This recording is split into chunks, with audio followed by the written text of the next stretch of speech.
Asaran at kulitan, mga araw na puno ng tawanan at biruan. Parang aso't pusa kung mag-away noon, pero hindi ko alam may tinatago na palang damdamin ng panahon.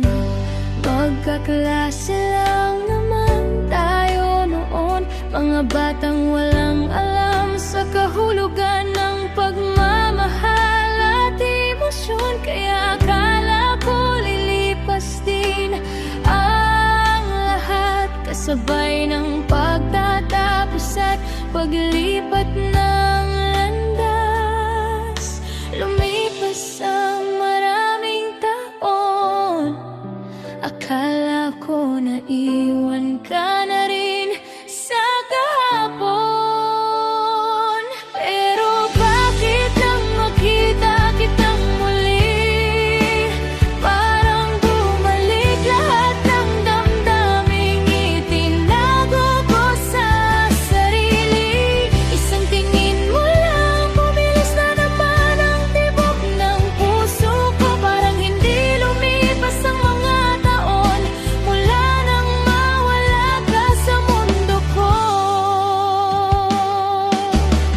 Hindi ko alam kung pag-ibig ba ito o isang crush na tumangging maglaho sa isip at puso ko. Pero sa dami ng taong dumaan sa buhay ko, ikaw pa rin pala ang hindi ko makalimot. Ilang beses kong sinabi sa sariling tapos na, naalaala ka na lang ng pagkabata. Pero bakit sa tuwing maririnig ko ang pangalan mo, parang may batang ako na muling nabubuhay sa puso. Marami nang nagbago sa ating dalawa, may kanya-kanya ng kwento at pangarap na dala. Pero may bahagi ng puso kong naiwan doon sa silid-aralan ng ating kabataan noon. At kahit pilitin kong kalimutan ka, may mga alaalang kusang bumabalik pa.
gusto